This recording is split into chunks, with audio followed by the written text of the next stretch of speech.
Chapter number 10 conic section हम start कर रहे हैं। जैसे पहले वाले चैप्टर में हम जो डिफरेंट फॉर्म थी लाइन की वो हम पढ़ के आ चुके हैं। ठीक है, अभी जो ये वर्ड है आपने पैराबोला, हाइपरबोला, ठीक है, फिर इसके बाद इलिप्स, सर्कल, इन सब के बारे में आपने पहले कहीं ना कहीं कभी ना कभी तो सुना हुआ होगा।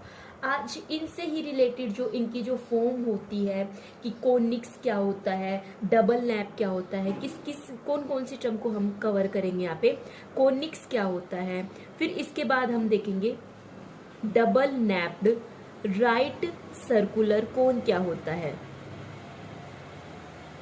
ठीक है, और इसके फिर अब हम देखते हैं कि सेक्शन ऑफ कोनिक्स क्या होता है। सेक्शन ऑफ ए कोन, इसको समझने के लिए हमने सबसे पहले एक फिक्स लाइन ली। इस लाइन का नाम मैंने दे दिया है एल। इसके अलोंग मैंने एक और लाइन ली जो इस एल लाइन को कोई भी एक अल्फा एंगल पे कट कर रही है। इस लाइन का नाम मैंने दिया है एल। ये एक दूसरी लाइन ली, इसका नाम है एम। अब ये लाइन और ये लाइन, ये दोनों मिलके आपस में कितना एंगल बना रही है, ये अल्फा एंगल बना रही है। यहाँ पे ये जिस पॉइंट पे मिल रही है ये फिक्स पॉइंट, इसको वी नाम दे दिया, जहाँ पे वी मेरा क्या है, वर्टेक्स है। ठीक है, अब जो ये इंक्लाइन हो रही है, जैसे ये एक फिक्स लाइन है, यहाँ पे कुछ ना कुछ इंक्लाइन हो रही है। इंक्लिनेशन के बारे में हमने लास्ट चैप्टर के अंदर पढ़ा था ना। अब जो ये अल्फा है वो हमारा क्या हो जाएगा, इंक्लिनेशन का एंगल हो जाएगा। अभी हम देखते हैं, अब देखो ये लाइन हमारी फिक्स है। ठीक है, अब इस एम वाली लाइन को हमें इस टाइप से रोटेट करना है, इस टाइप से इसको घुमाना है कि ये जो अल्फा एंगल है ना वो आपका फिक्स रहना चाहिए।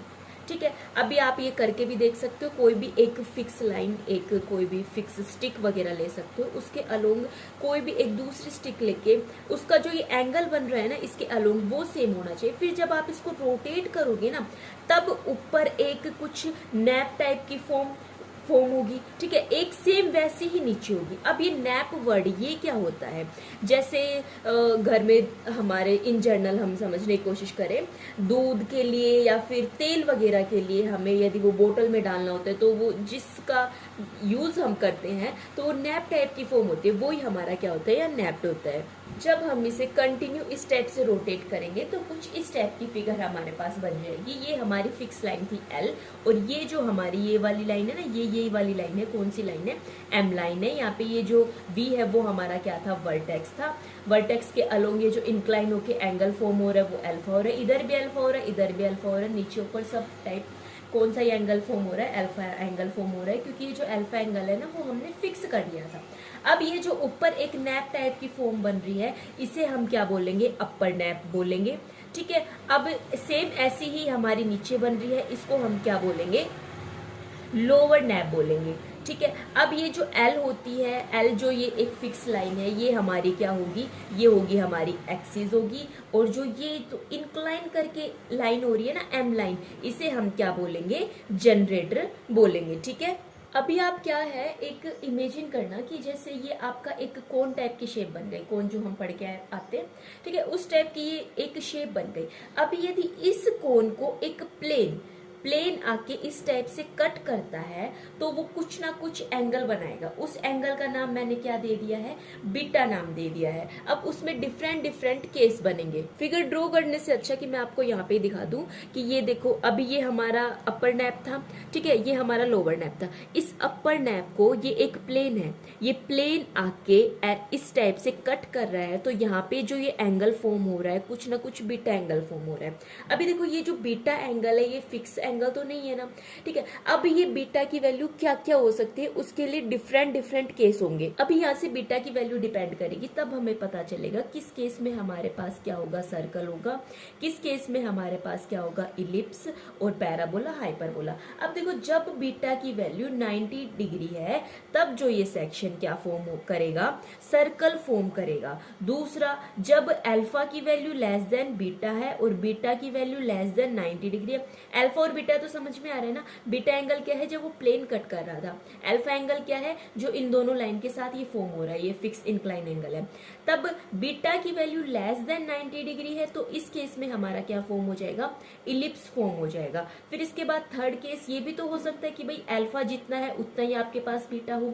यदि ऐसा केस आ रहा है तो उस टाइम हमारा क्या बन जाएगा, पैराबोला फॉर्म हो जाएगा। इसके अलावा फोर्थ नंबर का केस क्या हो सकता है कि बीटा की value greater than equal to 0 हो, लेकिन अल्फा से क्या हो सकती है, लेस देन हो सकती है। एक बार बीटा की वैल्यू अल्फा से बड़ी है, एक बार बीटा की वैल्यू अल्फा के इक्वल है, एक बार बीटा की वैल्यू अल्फा से लेस देन है। अब जब अल्फा से लेस देन होगी तो इस केस में हमारा क्या बन जाएगा, हाइपरबोला बन जाएगा। तो ये हमारे पास क्या थे, इसके 4 केस। फिर ऐसे तो इमेजिन किया नहीं जा रहा, तो चलो इनकी फिगर देख लेते हैं। अब देखो ये हमारा अपर नैप था। इस अपर नैप को एक प्लेन किस एंगल पे कट कर रही है, जहां पे बीटा कितने डिग्री का एंगल फॉर्म कर रहा है, 90 डिग्री का। देखो एकदम स्ट्रेट है, जब ये 90 डिग्री का एंगल फॉर्म कर रहा है तो हमारी फिगर कौन सी बन रही थी, सर्कल बन रही थी। अब दूसरे केस में क्या है, बीटा की वैल्यू लेस देन 90 डिग्री है। लेस देन 90 डिग्री मतलब एक्यूट एंगल। अब जब ये लेस देन 90 डिग्री है तो इस केस में ये देखो इलिप्स बन रहा है, ठीक है। अब थर्ड केस में हमारा क्या था, जब अल्फा और बीटा दोनों इक्वल है, जितना ये एंगल अल्फा है उतना ही एंगल बीटा है, तो इस केस में हमारा क्या बन रहा है, ये पैराबोला बन रहा है। फिर उसके बाद लास्ट केस था हमारा जब बीटा की वैल्यू लेस देन है अल्फा से। अब इस केस में अल्फा की वैल्यू क्या है, बड़ी है, और बीटा की वैल्यू अल्फा से लेस देन है, तो इस केस में क्या बनेगा, ये क्या बन जाएगा, हमारा हाइपरबोला बन जाएगा। ये एक प्लेन है जो इस अपर नैप को क्या कर रही है, कट कर रही है। तो उस केस में डिफरेंट केस बनते हैं, इनके एंगल पे डिपेंड करते हैं। अभी ये जरूरी तो नहीं है कि वो हर बार इसके अपर नैप को कट करेगा, हो सकता है कि वो जो प्लेन है इसके वर्टेक्स पे कट कर रहा है, ठीक है। अब डीजनरेटेड कोनिक सेक्शन के अंदर क्या देखते हैं हम, जब प्लेन जो है वर्टेक्स ऑफ द कोन को क्या करता है, कट करता है। अब इस केस में भी डिफरेंट केस हमारे पास बन जाएंगे, इस सिचुएशन में भी, ठीक है। एक बार हो सकता है कि अल्फा की वैल्यू लेस देन बीटा है, बीटा की value less than equals to 90 degree है, तो इस केस में हमारा जो सेक्शन बनेगा वो कैसा बन जाएगा, पॉइंट बन जाएगा। अब इसके भी एकदम बिल्कुल डायग्राम देखेंगे तभी समझ में आएगा। तब अल्फा और बीटा दोनों आपके पास सेम होंगे, तो इस केस में हमारा क्या बन जाएगा, स्ट्रेट लाइन फॉर्म हो जाएगी, ठीक है। इसके बाद हमारा थर्ड केस क्या आता है, जब 0 इज बीटा की value greater than equal to 0 है और बीटा की वैल्यू लेस देन किससे है, अल्फा से है, तो इस केस में हमारा क्या बन जाएगा, हाइपरबोला बन जाएगा, ठीक है। ये हमारी 3 सिचुएशन है जब हमारा प्लेन कहाँ पे कट कर रहा है, वर्टेक्स पे। तो फर्स्ट केस देखो, जहाँ पे बीटा की value less than equals to 90 degree हो सकती है और बीटा की वैल्यू जो है ग्रेटर देन है किससे, अल्फा। अल्फा से तो देखो ज्यादा, अल्फा एंगल वैसे भी इतना है और ये देखो कुछ ना कुछ इससे ज्यादा डिग्री हो सकता है, ये 90 डिग्री हो सकता है 90 डिग्री से क्या है, ये कम है।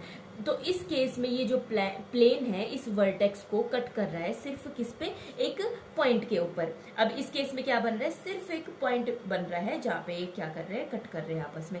अब दूसरा केस हमारे पास था जहाँ पे बीटा और अल्फा दोनों क्या है, इक्वल है।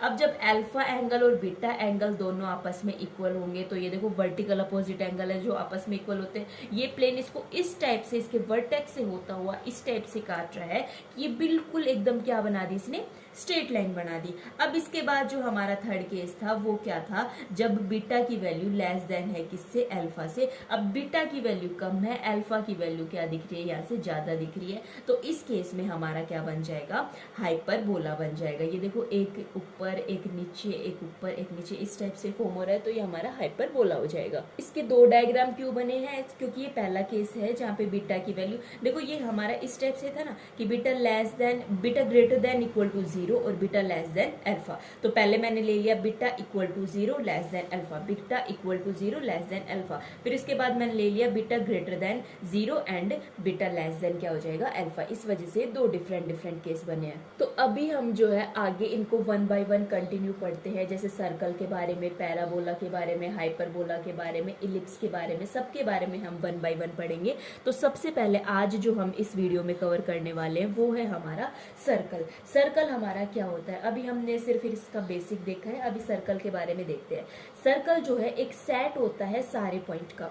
It is the set of the all the points in a plane एक प्लेन के अंदर जो हमारे क्या होते हैं, इक्वी डिस्टेंस, मतलब इनका जो डिस्टेंस होता है वो क्या होता है, इक्वल होता है किससे, फ्रॉम ए फिक्स पॉइंट, एक कोई भी फिक्स पॉइंट से इनका जो डिस्टेंस है एक प्लेन के अंदर वो क्या होना चाहिए, इक्वल होना चाहिए, उसे ही हम क्या कहते हैं, सर्कल कहते हैं। अब जो ये फिक्स पॉइंट किसको बोल रहा है, ये फिक्स पॉइंट हमारा कह रहा है सेंटर ऑफ द सर्कल, क्योंकि जो सर्कल का सेंटर होता है वो फिक्स होता है, और ये जितने भी इसके ये जो पॉइंट होते हैं इस टाइप से ये जो फॉर्म होते हैं ये सारे क्या होने चाहिए, इस फिक्स पॉइंट से ये सारे पॉइंट क्या होने चाहिए, इक्वल डिस्टेंस पे होने चाहिए। अब जो ये फॉर्म होता है वो ये आपका क्या होता है, सर्कल होता है। अब जो ये डिस्टेंस है, ये सेंटर से लेके यहाँ तक का जो डिस्टेंस होता है वो हमारा क्या होता है, रेडियस होता है। ठीक है, अब जो रेडियस का ट्वाइस होता है वो हमारा क्या होता है, डायमीटर होता है। बिल्कुल अच्छे से पता है, हम ये बचपन में ये बात अच्छे से जो है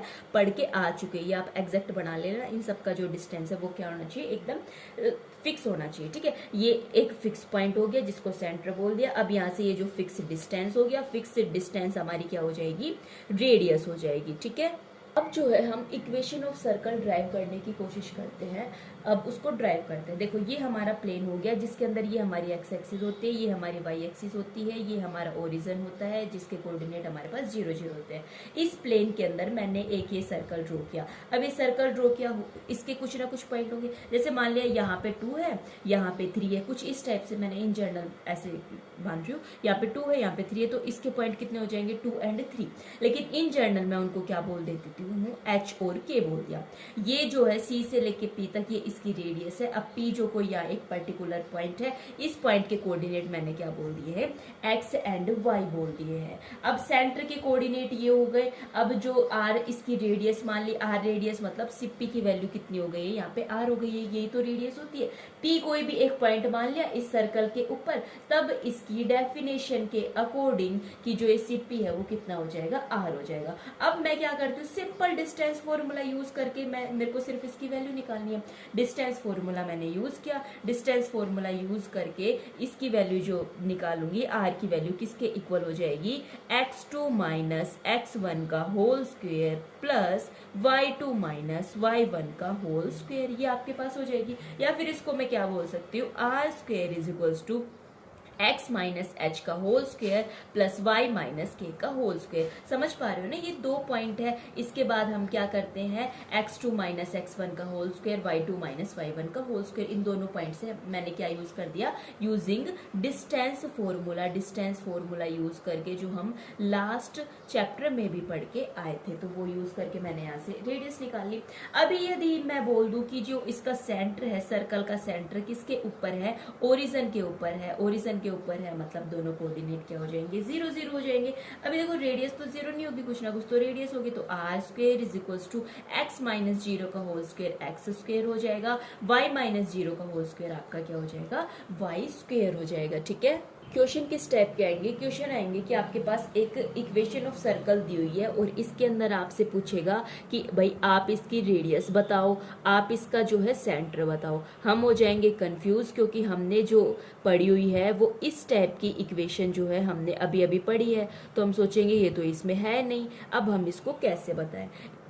ठीक है, तो अब इसका जो है मैं इस फॉर्म में लाने की कोशिश करूंगी, नहीं है तो अब इसको मैं किस टाइप से लाऊंगी। देखो मेरे पास क्या है, X square plus Y square plus 8x plus 10y minus 8 equals to 0। सबसे पहले ये कॉन्स्टेंट है, सबसे पहले इसको जो है उस साइड में ले जाती हूँ। अब ये x वाले एक साथ करूंगी क्योंकि मेरे को इसका होल स्क्वायर बनाना है। y की टर्म मैंने एक साथ की। अब जो एक कॉन्स्टेंट था इसको मैं दूसरी साइड ले गई। अभी देखो इसको मैं क्या करने की कोशिश करती हूँ, एक होल स्क्वायर बनाने की कोशिश करते हो। होल स्क्वायर किस टाइप से बनेगा, ये मेरे को पता है a प्लस बी का होल स्क्वायर किसके इक्वल होता है, a square plus B square plus twice of a into B, इसके ही इक्वल होता है। तो यहाँ पे देखो a की वैल्यू तो मैंने क्या मान ली है, x मान ली है, लेकिन ये क्या है, twice of a into B. 8x को मैं क्या लिख सकती हूँ, ट्वाइस ऑफ 4 इंटू एक्स। अब ट्वाइस तो मैं ले लूंगी, a की वैल्यू मैंने यदि x ले ली तो b की वैल्यू कॉमन सी बात है कितनी होनी चाहिए, 4 होनी चाहिए। ठीक है, तो यहाँ पे मैंने क्या कर दिया, x square plus 8x plus 4 का स्क्वायर कितना हो जाएगा, 16 हो जाएगा। सेम इसी टाइप से 10 को मैं क्या लिख सकती हूँ, 2 इंटू 5, 5 का स्क्वायर मतलब कितना हो जाएगा, 25। लेकिन यहाँ तो मेरे को माइनस में चाहिए, तो इस बात का ध्यान रखना, ठीक है। इक्वल्स टू मैं क्या कर सकती हूँ, अब जो चीज मैंने इधर ऐड की है तो वो ही सेम चीज मैं क्या करती हूँ, उस साइड ऐड करती हूँ। तो उस साइड भी मैंने क्या कर दिया है, 16 और 25। अब ये क्यों क्या है, इस चीज में कंफ्यूज होने की कोई जरूरत नहीं, क्योंकि मैथ में मैं कोई भी चीज जादू से नहीं कर सकती। इस साइड मैंने अपनी मर्जी से कोई नंबर ऐड किया है तो दूसरी साइड भी करना ही पड़ेगा, क्योंकि देखो इस साइड 16 से 16 कैंसिल हो जाएगा, 25 से 25 कैंसिल हो जाएगा। अब ये सब मैंने ऐड क्यों किया है, ताकि मैं इसको कंफर्ट के हिसाब से अपना क्या बना लूं, इस फॉर्म में बना लूं और इजिली बता दूं कि जो एच और के है वो तो भाई आपके सेंटर आ जाएंगे, आर जो है वो आपकी क्या आ जाएगी, रेडियस आ जाएगी। अभी देखो इसको मैं किस फॉर्म में लिख सकती हूँ, एक्स प्लस 4 का होल स्क्वायर लिख सकती हूँ। सेम इसी टाइप से इसको एक्स प्लस 5 का होल स्क्वायर लिख सकती हूँ। इधर ये आपका क्या हो जाएगा, इनको ऐड करने के बाद ये हो जाएगा 49। लेकिन मेरे को तो ये माइनस में चाहिए, माइनस में चाहिए तो मैं क्या कर दूं, एक्स माइनस माइनस 4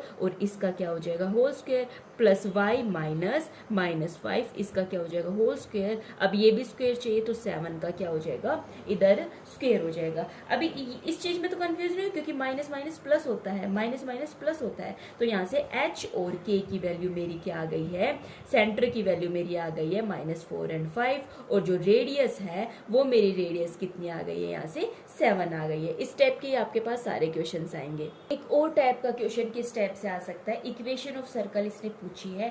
कह रहा है कि ये जो इक्वेशन ऑफ सर्कल है इन दोनों पॉइंट से पास हो रही है, 3 और 4 पॉइंट है, इसका जो सेंटर है वो यहाँ पे लाई कर रहा है। कुछ नहीं है, मैं आपको सिर्फ इसकी इजिली इंट दे देती हूँ, आप आराम से सोल्व कर लेना।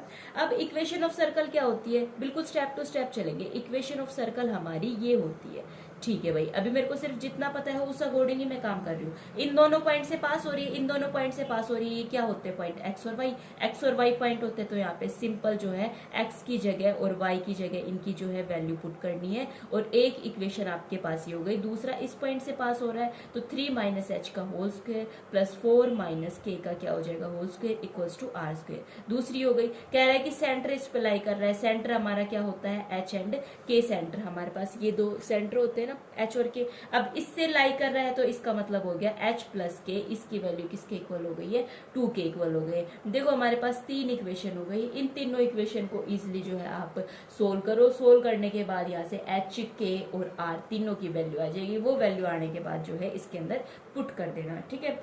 सोल्व कर सकते हो ना आराम से, इसका होल स्क्वायर वगैरह खोल के इजीली सोल्व हो जाएगा। एच और के अंदर एक इक्वेशन यहाँ से आएगी, फिर एक इक्वेशन यहाँ से आ जाएगी, यहाँ से एच स्क्वायर के स्क्वायर, इन दोनों इक्वेशन से इजीली कैंसिल हो जाएगा। एक बार ट्राई करके देखना, आराम से हो जाएगा। फिर वो इसके अंदर वैल्यू पुट कर देना, वहां से जो है इक्वेशन ऑफ सर्कल आ जाएगी। जो चीज गिवन है बस उसके अकॉर्डिंग ही काम करना है, और यहाँ से जितना ज्ञान हमें पता है उसके ही अकॉर्डिंग हमें ज्ञान काम करना है। एच और के हमारा सेंटर होता है, आर जो हमारी रेडियस होती है। इस वीडियो में इतना ही रखते हैं और हम आगे नेक्स्ट वीडियो में कंटिन्यू करें।